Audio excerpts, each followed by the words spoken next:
Deni hatauga dong yume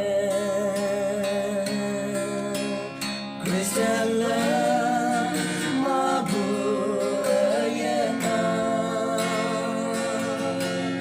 Gatu nyumen yongan baibu Seyong se ya hame magemna Gawang ba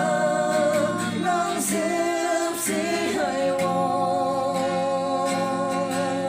Kaya dumante sip si ba Dumanya wang ye Ngồi bên ngồi ya boy Ubana ke duman yen ba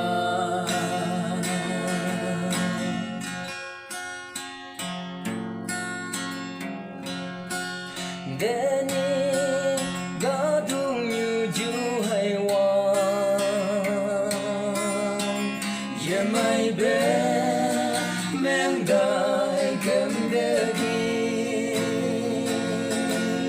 Dama muili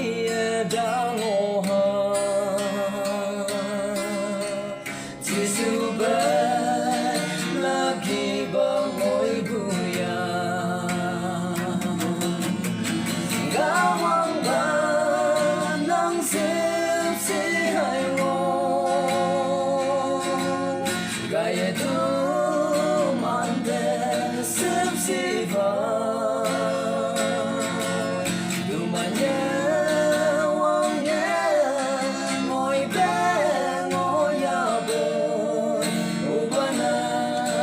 e duman yen ba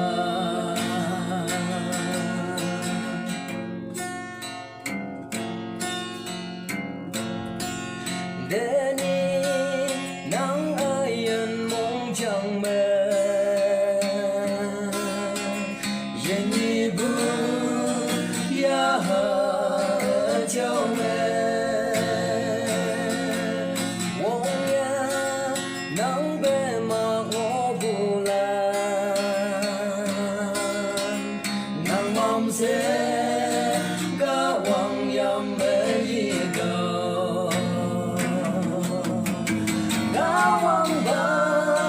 ng sip si haywang Gaya dumante sip si ba Dumanya wang ye Ngồi bên ngồi ya boy Ubana nghe duman yen ba Ubana